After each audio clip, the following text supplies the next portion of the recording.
بسم الله الرحمن الرحيم الحمد لله نحمده ونصلي على رسول الكريم صلى الله عليه وسلم. Allah tabaraka wa ta'ala nous dit dans le Coran, Sourate 81, Takwir, l'obscurcissement.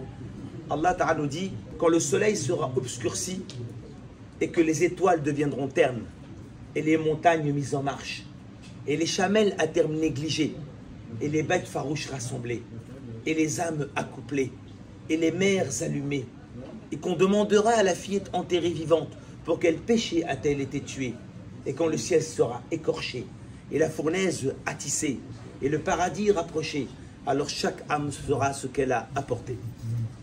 Et le prophète Mohammed sallallahu alayhi wa sallam nous raconte dans le recueil de Ibn Hibban, nous dit: je vous ai mis sur une voie nette, claire, précise, ne permettant aucune confusion. Elle est aussi claire le jour comme la nuit. Seul un homme voué à sa perte peut s'en détourner après moi. Mes frères, ce qui est important, ce qui est capital, crucial et vital sur cette terre, vous savez c'est quoi? C'est ni l'argent, c'est ni le matériel, c'est ni les constructions, c'est ni le physique, c'est ni la force. Vous savez c'est quoi? C'est la foi. Car il y a longtemps de cela, il y a des peuples que Allah a mentionnés dans le Coran. Des gens qui s'appelaient le peuple de Had et pensaient que la puissance, et c'est le succès et la réussite. Il y a des gens qui s'appelaient le peuple de Lot. Ils pensaient que la réussite c'était dans ce qu'ils faisaient. Il y avait les gens de Tamoud. Ils pensaient que la réussite c'est dans ce qu'ils faisaient. Non. Allah tabaraka wa ta'ala a mis la réussite, le succès de l'humanité entière dans une chose. Al-Iman. La foi. La foi. Et tous les prophètes, ils sont venus avec une chose. Ya ayyuhan nas, qulu la ilaha illallah, tuflihu. Dites qu'il n'y a de Dieu qu'Allah. Reconnaissez qu'il y a seulement unique créateur de l'univers et la réussite, elle est là. Vous réussirez. La réussite du monde musulman, elle n'est que dans la foi. Combien de gens qui étaient riches, Pharaon, Qaroun, Namrud, ils ont réussi? Ils ont perdu. Ils ont perdu. Mais la réussite, elle était quoi? Tous ceux qui ont eu la foi, ils ont réussi. Dans ce monde et dans l'au-delà. Et donc c'est pour ça que notre capital gagnant, c'est la foi. Même si tu as 1 euro dans ta poche et tu as la foi, tu es l'homme le plus heureux de la terre. Mais si tu as 10 millions sur ton compte en banque, tu n'as pas la foi, impossible que tu sois heureux. Impossible. Parce que ton bonheur, il est basé sur le... Eh oui. Donc c'est pas un vrai bonheur. C'est un bonheur éphémère, temporel, matériel. Parce que si on te retire l'argent, tu n'es plus heureux, tu es malheureux. Tu vois? Heureux, malheureux. Parce que dans ta tête, dans ton subconscient, j'ai de l'argent, je suis heureux. J'ai pas d'argent, je suis malheureux. Donc ta réussite, elle est basée sur l'argent. Et c'est pour ça que quand tu vois les gens riches, tu es malheureux. Pourquoi? Parce que tu espères vouloir être comme eux. Mais comme tu n'as pas ce qu'ils ont, et tu les regardes, ça te rend triste. Alors que les compagnons du prophète Mohammed sallallahu alayhi wa sallam, ils avaient tout avant d'être musulmans, les Quraysh. Mais ils ont décidé de prendre le chemin de la foi. Quitte à risquer de perdre tout. Tout. Et ils ont tout perdu. Mais en fait, compte, ils ont tout gagné. Pour nous, avec un regard extérieur, on se dirait ils ont tout perdu. Mais ils ont tout gagné. Pourquoi? Parce que la conception du bonheur, elle est différente les uns des autres. La conception de la foi, elle est différente des uns des autres. Il y en a qui pensent que le bonheur, c'est en ayant, en possédant, en allant. D'autres personnes considèrent le bonheur avec peu de choses. Ouais, c'est différent. On va commencer par une histoire. Écoutez bien cette histoire. Cette histoire, elle reflète la foi. Et je pense que cette histoire, vous et moi, vous savez, moi je dis toujours que la foi, c'est comme un thermomètre. À l'intérieur, il y a du mercure. Vous connaissez le liquide rouge? Ça s'appelle le mercure. Vous savez tous que quand il fait froid, le mercure, il descend. Vous êtes d'accord avec moi? Et quand il fait chaud, le mercure, il monte. C'est ça un thermomètre. Eh bien, la foi, c'est pareil. Et je pense que cette histoire, elle va quoi? C'est comme un thermomètre pour tout le monde. Et avec cette histoire, on va se rendre compte où est notre foi. Parce que tant qu'on ne regarde pas le Coran, tant qu'on ne regarde pas les prophètes, tant qu'on ne regarde pas les Sahaba, tu ne pourras pas mesurer ta foi. Exemple, toi, tu es en présence de personnes très très intelligentes. Tu te dis, je suis peu cultivé. Mais si toi, tu es en présence qu'avec aucune intelligence, tu te crois supérieur. C'est quoi? Tu vois ce que je veux dire? Si toi, tu as 100 euros et tu es autour de gens qui sont très très pauvres, ben, tu te considères riche. Et si toi, tu as 100 euros et tu es en présence des gens qui sont milliardaires, tu te considères pauvre. Tu vois ce que... Ben, en fin de compte, c'est dépendamment des uns et des autres, nous allons voir où est le niveau de notre foi. Dans le recueil de l'imam Al-Bayhaqi de l'an 383, dans un livre à lui qui s'appelle Shu'aib al-Iman, les branches de la foi, tome 2, page 383, il raconte qu'à Bagdad, il y avait un homme qui s'appelle Ishaq ibn Abbad al-Basri, rahimahullah. C'est un commerçant. Il dort un soir parmi tant de nuits. Et dans cette nuit, il entend un bruit dans son rêve, une voix qui lui dit « Lève-toi et va aider telle personne ». En sursaut, il se réveille et il voit aucune âme qui vive autour de lui. Et quand il se rendort, la voix lui dit « Comment oses-tu dormir alors qu'une personne est dans le besoin ?» Ishaq s'est levé de son lit, il a préparé sa monture et 300 dinars. Et il laisse sa monture le guider. Elle l'amène devant la porte de Bagdad, la mosquée. Et vous savez ce qu'il voit en pleine nuit? Un homme qui se met à prier. Ishaq s'approche de lui. L'homme a vu qu'on le voyait, il a arrêté sa prière et il est parti. Ishaq le rattrapa. Il lui dit « Qui tu es et que fais-tu si tard la nuit ?» L'homme lui dit « Je suis, écoutez bien, un agriculteur de palmiers. Et je suis endetté de 100 dinars et j'ai perdu 200 dinars. Et je suis venu demander l'aide à Allah. » Ishaq ibn Abbad al-Basri prend sa bourse. Il lui dit « Tiens, voici 300 dinars. » L'homme le remercie. Ishaq lui dit « Tu sais qui je suis ?» L'homme dit « Non, je suis Ishaq ibn Abbad al-Basri.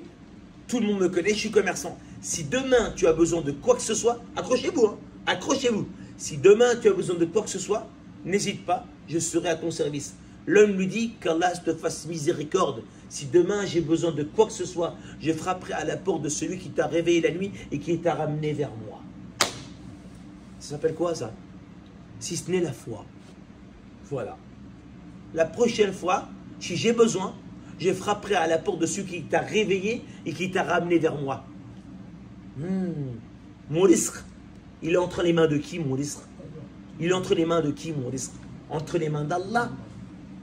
Aujourd'hui, jusqu'à la fin des temps, je ne sais pas si des êtres humains pourront reproduire la phrase que des sahaba ont dit. Je vais vous la dire, cette phrase. Je ne sais pas jusqu'à la fin du monde si des êtres humains, savants, hein, pourront répéter cette phrase que les sahaba ont dit en l'an 8 de l'Hégire. Le prophète, alayhi salam, il est à Tabouk. Il prépare Tabouk avec les compagnons. Vous savez que c'était la récolte des dattes. C'est important pour eux, leur risque, leur subsistance. Qu'est-ce qu'on fait? On part avec le messager d'Allah, on récolte nos dattes. Notre argent, le travail d'une année complète. Imaginez-vous. Hein? Mais il n'y avait pas de doute. Ils étaient décidés, convaincus. La subsistance entre les mains d'Allah. On y va, c'est Allah qui va nous donner. Ils nous ont laissé. Et préparés pour partir avec le messager de Dieu. Des munafiqines, des hypocrites, sont venus. Vous connaissez les hypocrites, hein? Ils sont habillés en musulmans. Ils parlent comme des musulmans. Mais à l'intérieur, c'est... Alors regardez bien ce qui va se passer. Les munafiqines vont aller voir les sahaba. Et vous savez ce qu'ils vont lui dire? Une phrase. Taraktu rizqu. Taraktu rizqu. Vous avez laissé tomber votre subsistance. Ils n'ont pas dit, vous partez avec le messager de Dieu, vous êtes fous. Non, ils ont trouvé une parade. Votre argent quand même. Taraktu rizqu. Qu'est-ce qu'ils ont dit les sahaba? Tarakna rizq wa dhahabna illa ar-razaq. Eh mon frère, jusqu'à la fin des dents, je ne sais pas si quelqu'un est capable de reproduire cette phrase. Tarakna rizq wa dhahabna illa ar-razaq.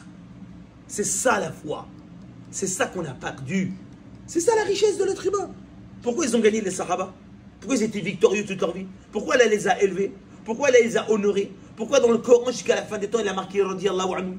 Pourquoi? Parce qu'ils ont dit Tarakna rizq wa dhahabna illa ar-razaq. Voilà, c'est ça la foi.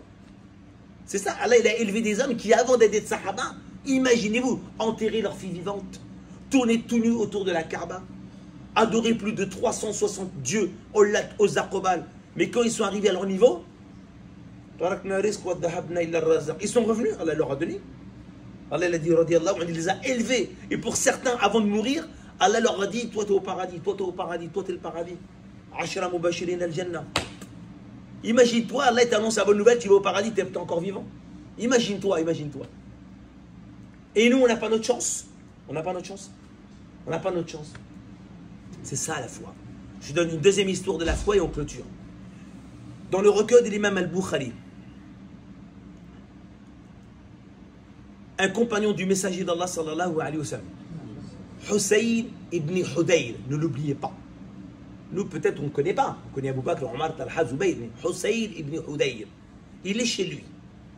Il y a plusieurs variantes de cette histoire. Celle-là, je vous la donne, c'est la variante de l'imam al-Bukhari. Il est chez lui le soir très tard. Tout le monde est rentré chez soi. Il décide, écoutez bien, de réciter le Coran. Parce qu'il n'avait pas le Coran encore en livre. Il récite le Coran. Et à côté de lui, il y avait son fils Yahya. Et il y avait son cheval attaché.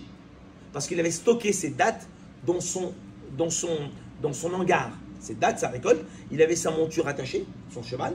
Et il avait aussi son fils Yahya à côté de lui. Et il récitait le Coran. Imaginez-vous déjà, il y a 14 siècles, très tard la nuit, tu sors de chez toi, devant ta maison, tu récites le Coran. Regarde, il n'y a pas de stress. Wallah, aujourd'hui les frères, on est tellement occupés qu'on n'a pas le temps de lire le Coran. Pas le temps. Pourquoi? Parce que Netflix, il a dit, il y a ça qui est sorti hier. Prime, Amazon, les téléfilms, il est sorti hier. Comment je peux lire le Coran? J'ai pas le temps. Tout le monde t'appelle. Téléphone, tous les réseaux sociaux. Du matin au soir, Snap, Insta, TikTok. Du matin au soir, comment tu veux lire le Coran? Tout le monde t'appelle. Tout le monde t'appelle. Et lui, regarde, Masha'Allah, il est le soir avec son fils Yahya. Il lit le Coran, Surat al-Baqarah. Et quand il lit, écoutez bien, à un moment donné, son cheval se mit à trépider, à s'agiter. Il est excité. Alors qu'est-ce qu'il a fait? Il a arrêté la lecture du Coran. Il décide de reprendre la lecture, il relit le Coran, il voit que son cheval est encore excité, il est agité. Il dit là, j'arrête la lecture du Coran. Il recommence à réciter le Coran, il voit que son cheval il s'excite encore. Allez, stop, j'arrête. Pourquoi? Parce que j'ai eu peur que le cheval ne s'excite et fasse mal à mon fils Yahya. Il s'approche du cheval, écoutez bien, et il voit au-dessus du cheval comme un nuage de lampions, des petites lumières comme ça. Autour du cheval, plein de lumières, et qui s'en vont et qui s'éloignent dans le ciel. Le lendemain matin, il va voir le messager d'Allah sallallahu alayhi wa sallam, Hussein. Il lui dit, ô messager d'Allah, voici l'incident qui s'est passé hier.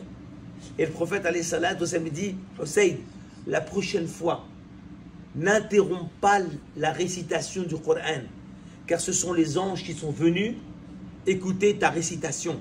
Et si tu aurais récité le Coran, ils seraient restés avec toi les anges jusqu'au petit matin, et nous, on les aurait vus de nos propres yeux. Moi et vous, on lance le défi. Ramadan 2026. On met le meilleur récitateur au monde. On le met là, le meilleur. On met 2 chevaux. Le cheval, il va bouger? Le cheval, il va bouger? Pourquoi le cheval, il a bougé? Pourquoi le cheval, il a bougé à l'époque du messager? Parce que les savants ont dit tellement leur cœur, il bougeait. Tellement qu'ils récitaient le Coran, que le Coran avait un impact sur les animaux. Attendez, c'est pas fini. Le Coran avait un impact sur les anges. Il récitait le Coran il y a 14 siècles, le même Coran qu'on a, il n'a pas changé d'un seul iota. Le même Coran, il y a 14 siècles, il n'a pas changé. Quand il récitait un simple musulman lambda que nous on ne connaît pas, on connaît Abu Bakr, Omar, Talha, Hussein ibn Hudayr, il lit le Coran, il a un impact sur le cheval. La récitation a un impact sur les anges. C'est pour ça que les Sahaba ont un impact sur le monde. La religion a avancé à plus de 80 km par jour. En moins de 90 ans, Andalousie, Indonésie. Aujourd'hui, on pleure à la maison. On pleure, madame, elle pleure, toi tu pleures, les enfants pleurent. Pourquoi? Pourquoi on est malheureux? On est des musulmans malheureux. Pourquoi on est malheureux? La foi, notre richesse, notre capital, on est en train de le perdre. Est-ce que c'est normal qu'un musulman doit être malheureux? Non, on ne peut pas être malheureux. Taha ma anzalna alayka al-Quran, li tashqa. J'ai pas descendu le Coran pour que tu sois malheureux. C'est impossible d'être malheureux. Parce que le bonheur, il est où? Je vais vous dire une chose. Il y a 2 types de pauvres sur la terre. Il y a le pauvre qui est pauvre matériellement. Miskin. À la râle. Il ne peut rien y faire. Il y a un deuxième pauvre, pire que lui. C'est celui qui est pauvre du cœur. Vous savez ce qu'il a dit Ibn Sirin? C'est un grand savant, Ibn Sirin. Ibn Sirin, un savant, est venu le voir. Il lui a dit, Ibn Sirin, je peux te poser une question? Il a dit oui. Qu'est-ce que tu préfères le plus? Le paradis ou la prière? Il a dit, c'est évident que je préfère la prière plus que le paradis. Il lui dit pourquoi? Parce que le paradis, c'est pour mon plaisir. Mais la prière, c'est pour le plaisir d'Allah. Et le plaisir d'Allah passe avant mon plaisir. Ça passe pas dans le top. Ibn Mas'ud, le savant, Abdallah ibn Mas'ud. Des gens sont venus le voir à Damas. Savant, mufti, juge. Ils lui ont dit, Ibn Mas'ud, regardez bien, on a du mal à se réveiller la nuit. On a du mal à se réveiller la nuit pour Qiyam al-Layl. Qu'est-ce qu'il a répondu? C'est vos péchés qui vous empêchent de vous réveiller la nuit. C'est vos péchés qui vous empêchent de vous réveiller la nuit. Abu Darda, juge, Damas, savant, élève du messager d'Allah. Il a dit, à cause d'un péché que j'ai commis, j'ai été privé de 6 mois de Qiyam al-Layl. À cause d'un péché que j'ai commis, j'ai été privé de 6 mois de Qiyam al-Layl. J'étais un habitué. Abu Darda, tu connais Abu Darda, tout le monde le connaît. C'est quelqu'un qui était, mashallah. 6 mois, je n'ai pas eu la chance, Allah m'a privé de Qiyam al-Layl à cause d'un péché que j'ai commis. Nous, maintenant, on se pose la question, c'est pas 6 mois, c'est combien de décennies j'ai pas fait Qiyam al-Layl. Et chacun se connaît. Chacun se connaît. C'est pour ça qu'il faut toujours s'auto-juger soi-même et ne pas juger les autres. Omar n'a-t-il pas dit, faites des comptes sur vous-même avant qu'on vous en fasse? Nous, on doit se faire des comptes, mais on ne veut pas se faire des comptes. Le soir, avant de dormir, les comptes que je fais, demain j'ai rendez-vous. J'ai rendez-vous là, j'ai rendez-vous. J'ai les papiers à faire, j'ai l'ambassade, j'ai le consulat, j'ai les passeports, j'ai les billets d'avion. J'ai plein de choses dans ma tête. Ma tête, elle est pleine à craquer. Et même demain, j'ai pas le temps de faire tous les rendez-vous. Tout, j'ai pas le temps. Et je ne peux pas faire un compte rendu introspection de ma journée d'aujourd'hui. Coran, j'ai lu en arabe. Prière comme on était. La hawla wa quwwata illa billah. J'ai fait le doha, j'ai pas eu le temps. J'ai terminé mon dik 33, 33, 34. Et si je l'ai fait à la vitesse de l'éclair ou j'ai fait à une vitesse normale? Non, il faut se faire des comptes. Il faut se faire des comptes. Parce que ça sera trop tard. Dans la tombe, ça sera trop tard. Le jour du jugement, c'est trop tard. Quand on va arriver là-haut, Allah il va préparer un feu. Vous savez qu'il y a 7 étages en enfer. 7. Il y a un feu qui va préparer 1000 ans. Il va devenir comment, ce feu? Il va devenir rouge. Après, au bout de 1000 ans, le feu, il va devenir comment? Blanc. Au bout de 1000 ans, après le feu, il va devenir noir. Et après ces 3000 années, les gens vont demander à Allah miséricorde. Qu'est-ce qu'Allah va dire? Asra'u wa la tukallimuni. Ne parlez plus. Restez dans les tréfonds de l'enfer, ne me parlez plus. C'est fini. Parce que la tombe, c'est quoi? Bayt ad-Doud, la maison des serpents, la maison des scorpions, la maison de la solitude, la maison de la tristesse, la maison du froid, la maison, tu vois, la maison des châtiments.